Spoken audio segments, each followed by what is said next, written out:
नमस्कार दोस्तों, मैं विकास आप सभी का इन्फॉर्मर इनसाइड के इस बिल्कुल नए एपिसोड में बहुत बहुत स्वागत करता हूं। आज यानी part 4 third semester IMP question का ये पार्ट 4 है, जिसके अंदर हम पैथोफिजियोलॉजी के इंपॉर्टेंट क्वेश्चंस के बारे में बात करेंगे।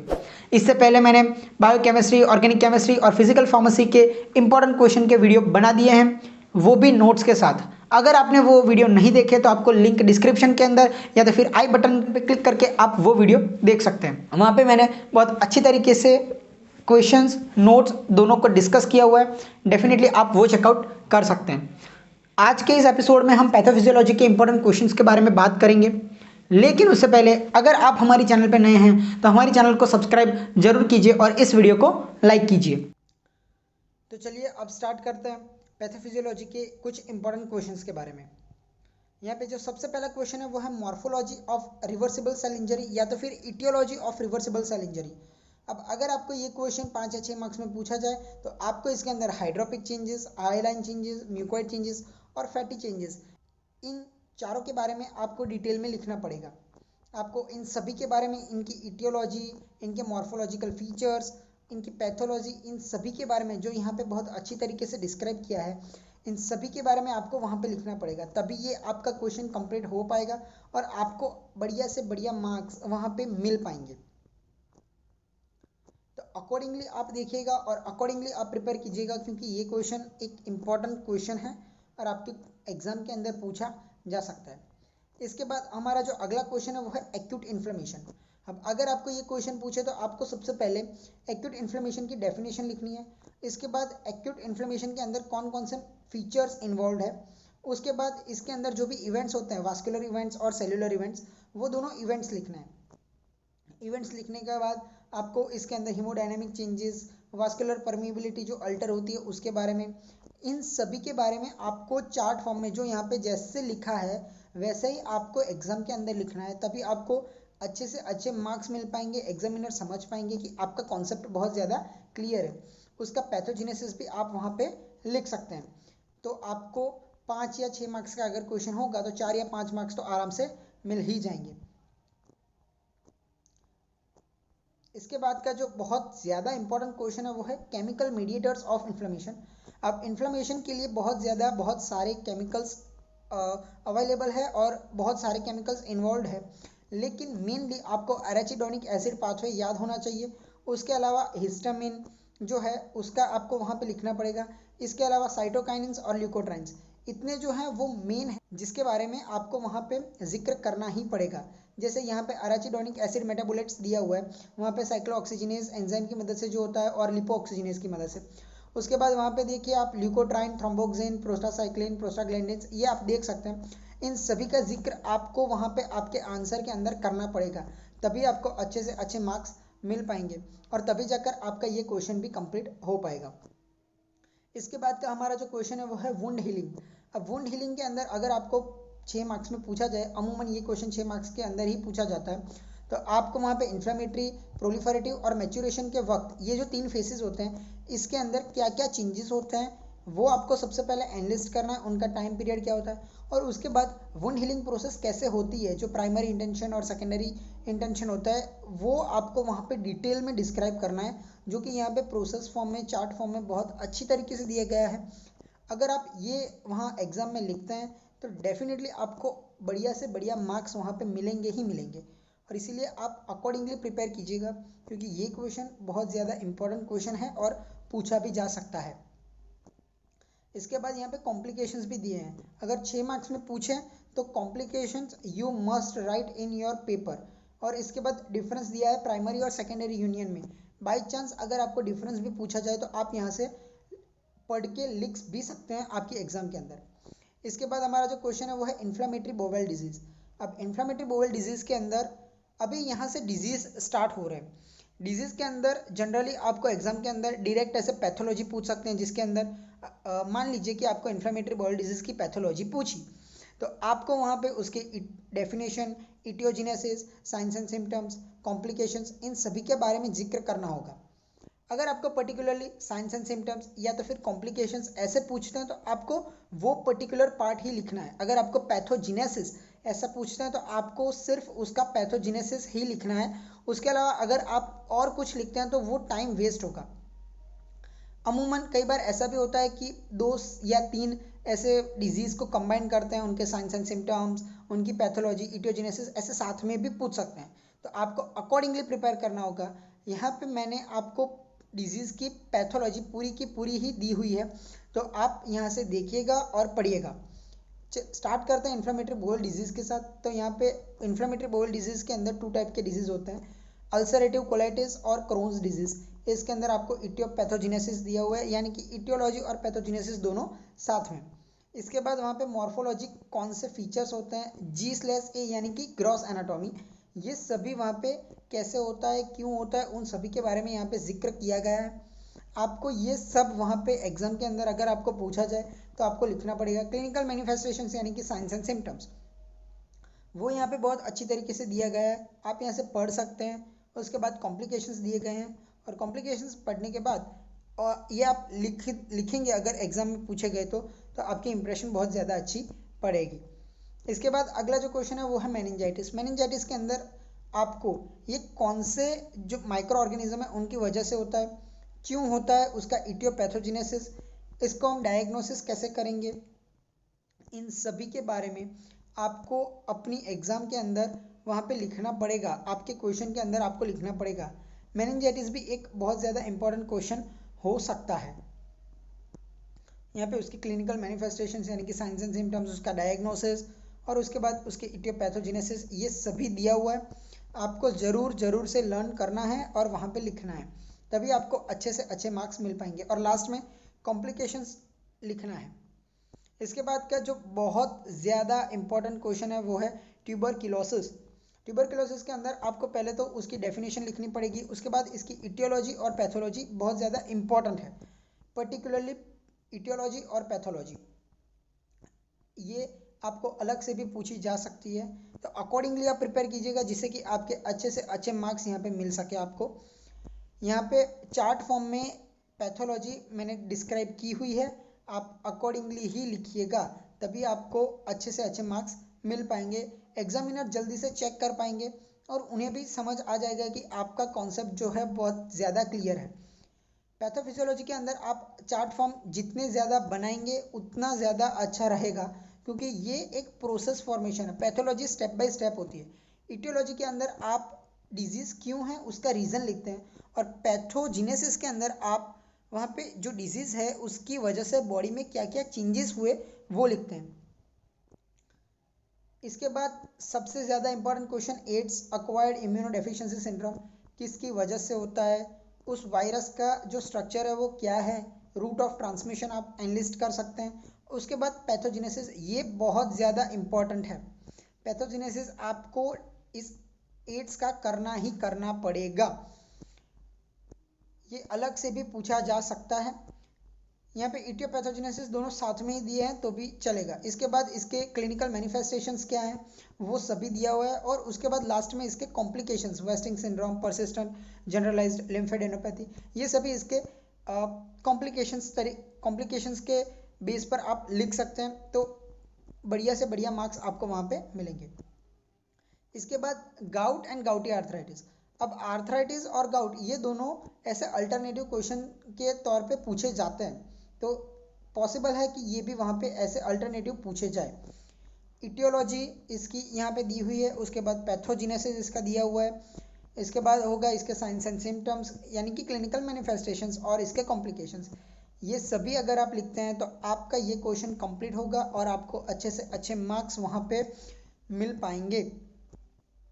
अकॉर्डिंगली आप देखिए, अकॉर्डिंगली आप लिखिए, गारंटी मैं देता हूँ कि आपको अच्छे से अच्छे मार्क्स वहाँ पे मिलेंगे ही मिलेंगे। इसके बाद है हिपेटाइटिस।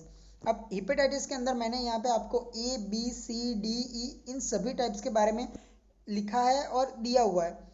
अगर आपको ऐसे पूछते हैं एग्जाम के अंदर कि analyst the type of hepatitis and right a pathology of hepatitis A, तो यहाँ पे आपको पैथोलॉजी और इटियोलॉजी दोनों दी हुई है। इसके बाद साइंस एंड सिम्टम्स भी आएंगे, और उसके बाद जो कॉम्प्लिकेशंस होते हैं वो भी आप लिख सकते हैं।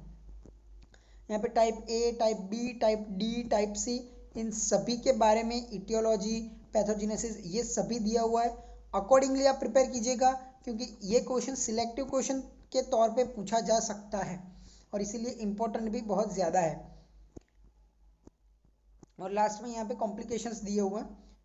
इसके बाद रूमेटॉइड आर्थराइटिस, जैसे मैंने बोला कि गाउटी आर्थराइटिस और रूमेटॉइड आर्थराइटिस दोनों ऐसे अल्टरनेटिव क्वेश्चन के तौर पे पूछे जाते हैं। तो आपको वहाँ पे जो रूमेटॉइड आर्थराइटिस, रूमेटॉइड फैक्टर है, जो आरएफ फैक्टर है, उसके बारे में वहाँ पे जिक्र करना बहुत ज़्यादा ज़रूरी है। आप सभी जानते हैं ये ऑटो इम्यून डिजीज़ है। आपको पेपर के अंदर डायरेक्ट ऐसा भी पूछ सकते हैं कि राइट अ नोट ऑन, या तो फिर right a pathology of auto immune disease mentioned in your syllabus. तो आपको ये लिखना पड़ सकता है। इसके अंदर ये जो चार्ट दिया गया है, ये इसकी पैथोलॉजी, डिटेल पैथोलॉजी है, तो आपको वहाँ पे लिखनी ही लिखनी है। इसके बाद मॉर्फोलॉजिक फीचर्स, और इसके बाद लास्ट में यहाँ पे आपको कॉम्प्लिकेशंस और मैनिफेस्टेशंस दिए हुए हैं। तो ये सभी आपको वहाँ पे लिखना ही लिखना है। उसके बाद यहाँ पे कुछ उसके टाइप्स भी दिए गए हैं, जैसे अलग अलग टाइप्स उसके होते हैं, वो आप वहाँ पे लिख सकते हैं। इसके बाद का जो हमारा अगला क्वेश्चन है वो है पैथोलॉजी ऑफ एस्थमा। तो अस्थमा के अंदर आपको सबसे पहले उसकी डेफिनेशन लिखनी पड़ेगी, उसके इटियोपैथोजेनेसिस, उसके टाइप्स क्या होते हैं वो लिखना पड़ेगा। आप सभी को पता है कि अस्थमा जो है वो एंटीबॉडीज़ की वजह से होता है, इम्यूनिटी रिलेटेड डिजीज़ है, एलर्जिक डिसीज़ है। तो ये क्यों होता है, इसकी इटियोलॉजी आपको डिटेल में लिखनी पड़ेगी। इसकी इटियोलॉजी इंपॉर्टेंट है। साथ में भी पूछ सकते हैं इटियोपैथोजेनेसिस, तो अकॉर्डिंगली आप लिख सकते हैं। क्लिनिकल मैनिफेस्टेशंस के अंदर आप वहाँ पे जो एक्चुअल में ऑब्जर्व करते हैं वो सभी आप यहाँ पे लिख सकते हैं, जैसे कि डिस्पनिया है, सांस लेने में दिक्कत, पल्मोनरी ऑब्स्ट्रक्शन हो जाता है, वो भी आप वहाँ पे लिख सकते हैं।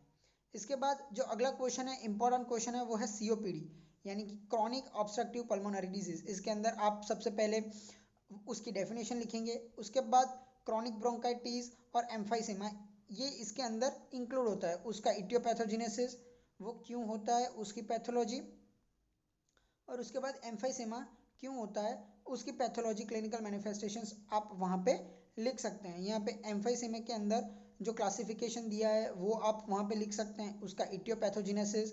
और इसका जो इटियोपैथोजेनेसिस है वो चार्ट फॉर्म में यहाँ पे बहुत अच्छी तरीके से दिया हुआ है। आप अकॉर्डिंगली प्रिपेयर कीजिएगा, क्योंकि आपको अलग से भी पूछा जा सकता है पैथोजेनेसिस ऑफ COPD। तो आपको दोनों डिजीज़ के इटियोपैथोजेनेसिस वहाँ पे लिखने पड़ेंगे। जो ब्रोंकाइटिस और एम्फाइसेमा यहाँ पे आपको दिखाया गया है, इन दोनों का इटियोपैथोजेनेसिस आपको वहाँ पे लिखना पड़ सकता है। यहाँ पे जो अगला क्वेश्चन है वो है acute and chronic renal failure. अब इस क्वेश्चन के अंदर आपको एक्यूट और क्रोनिक दोनों साथ में, या तो फिर दोनों अलग ऐसे सेपरेट क्वेश्चन के बेस पे पूछे जा सकते हैं। अकॉर्डिंगली आप प्रिपेयर कीजिएगा। यहाँ पे आपको दोनों डिसीज़ की aetiology, pathogenesis, clinical manifestations, complications, ये सभी सेपरेटली दिए हुए हैं, तो आप अकॉर्डिंगली प्रिपेयर कर सकते हैं। आपकी प्रिपरेशन भी इससे ईजी हो जाएगी और आपको समझने में भी बहुत ज़्यादा दिक्कत नहीं आएगी। अमूमन पैथोफिजियोलॉजी के अंदर जो स्टूडेंट्स हैं वो बहुत ज़्यादा कंफ्यूज हो जाते हैं कि किसके अंदर कितना कंटेंट लिखना है। तो यहाँ पे मैंने आपको शॉर्ट लिस्ट कर दिया है सब, तो आप अच्छी तरीके से पढ़ सकते हैं और उसे जान सकते हैं कि इसके अंदर मुझे कितना लिखना है। तो आपकी बहुत ज़्यादा हेल्प हो जाएगी इस नोट्स की मदद से। अब अगला most most most important question, atherosclerosis, क्योंकि ये आपके सिलेबस के अंदर ऐसे सेपरेट टॉपिक मेंशन किया गया है, पैथोफिजियोलॉजी ऑफ एथेरोस्क्लेरोसिस। तो वहाँ पे आपको यहाँ पे मैंने इटियोलॉजी और पैथोजेनेसिस दोनों दिया हुआ है।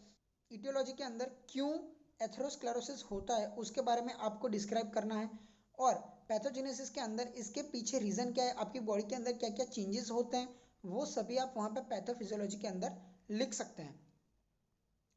अब पैथोजेनेसिस के अंदर यहाँ पे कुल 4 प्रकार की हाइपोथेसिस दी गई है। इसका कोई एक पर्टिकुलर रीज़न नहीं है, लेकिन बहुत सारी हाइपोथेसिस के बेस पे ये काम करता है इसका पैथोजेनेसिस। तो आप वहाँ पे ऐसे चार्ट फॉर्म में आपकी एग्ज़ाम के अंदर लिख सकते हैं। मैं स्क्रॉल थोड़ा फास्ट कर रहा हूँ क्योंकि पेजेस बहुत सारे हैं, मेरे पास समय बहुत ज़्यादा कम है और आपको बहुत ज़्यादा दिखाना है, इसीलिए स्क्रॉलिंग थोड़ा फास्ट है। तो आप थोड़ा स्लो डाउन कर लीजिएगा वीडियो को और देख लीजिएगा, जिससे कि आपको और मुझे दोनों को कन्वीनियंस हो। लास्ट में इसके क्लिनिकल मैनिफेस्टेशंस दिए हुए हैं। अब इसके बाद cancer, very most important question. इसके अंदर बहुत ज़्यादा कंटेंट है और अकॉर्डिंगली आपको पूछा जा सकता है, कुछ भी पूछा जा सकता है इस क्वेश्चन के अंदर से, कि बिनाइन ट्यूमर क्या है, मैलिग्नेंट ट्यूमर क्या है, उसके टाइप्स क्या हैं, उसके बाद आपको उसकी इटियोलॉजी, पैथोजेनेसिस, ये सभी वहाँ पे पूछे जा सकते हैं। इटियोलॉजी और पैथोजेनेसिस आप यहाँ पे ध्यान से देख लीजिएगा। इसके कुल 4 प्रकार हैं: molecular pathogenesis, chemical carcinogens, physical and biological यानी एंड वायरल ऑन्कोजेनेसिस। इन सभी के बारे में, इन चारों के बारे में आपको वहाँ पे एग्जाम के अंदर लिखना पड़ेगा, तभी आपको बढ़िया मार्क्स मिलेंगे। क्योंकि कैंसर एक बहुत ज़्यादा लेंदी टॉपिक है, क्योंकि ये टॉपिक अगर आप बुक में से पढ़ने जाओ तो ये सिर्फ कैंसर ऐसा चैप्टर ही 70 पेजेस का दिया हुआ है और उस बुक में से ये शॉर्टलिस्ट किया हुआ है। तो आप सोच सकते हैं कि कितना लेंदी है और कितना इम्पोर्टेंट भी। इसके साइंस एंड सिम्टम्स और कॉम्प्लिकेशंस आप देख सकते हैं। कॉम्प्लिकेशंस और साइंस एंड सिम्टम्स अलग से पूछे जा सकते हैं कैंसर के, या तो फिर इटियोलॉजी और पैथोजेनेसिस। इसके बाद का जो इम्पोर्टेंट क्वेश्चन है वो है हाइपरटेंशन। तो हाइपरटेंशन के अंदर प्राइमरी हाइपरटेंशन, सेकेंडरी हाइपरटेंशन, ये सब क्या है, बिनाइन हाइपरटेंशन क्या है, मैलिग्नेंट हाइपरटेंशन क्या है, इसका पैथोजेनेसिस, इटियोलॉजी, इन सभी के बारे में आपको पूछ सकते हैं, अलग से भी पूछ सकते हैं या तो फिर कंबाइंड पूछ सकते हैं। आपको अकॉर्डिंगली आपके पेपर के अंदर लिखना है। पैथोफिजियोलॉजी के अंदर आपको सिलेक्टेड चीज़ें पूछी जा सकती हैं, जैसे कि साइंस एंड सिम्टम्स पूछे तो वहाँ पे आपको 2, 4, 5, 6 पेजेस भरने की ज़रूरत नहीं है। वहाँ पे अगर आप एक पेज के अंदर अच्छी तरीके से साइंस एंड सिम्टम्स वहाँ पे शॉर्ट लिस्ट, एंड लिस्ट करते हैं, that is more than sufficient. आपको पूरे मार्क्स मिलेंगे।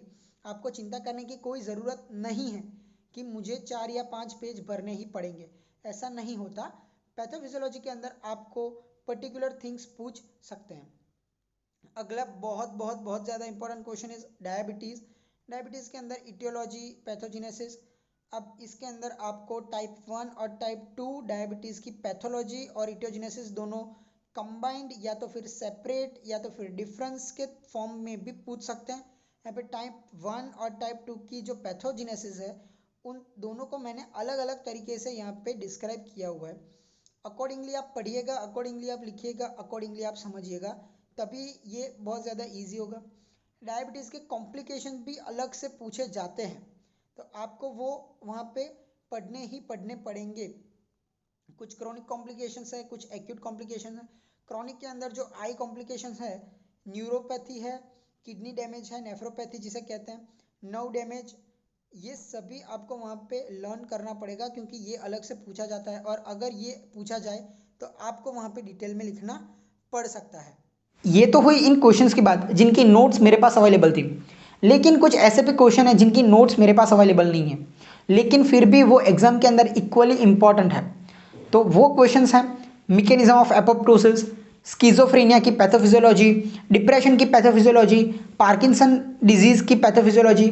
आपको क्वेश्चन ऐसे भी पूछ सकते हैं कि right neurochemistry of Parkinson disease, right science and symptoms of Parkinson disease, ऐसे भी आपको क्वेश्चन पूछा जा सकता है। तो आपको अकॉर्डिंगली प्रिपेयर करना है जिससे कि आपको अच्छे से अच्छे मार्क्स मिल सकें। All the very best for your examination, do well, thank you.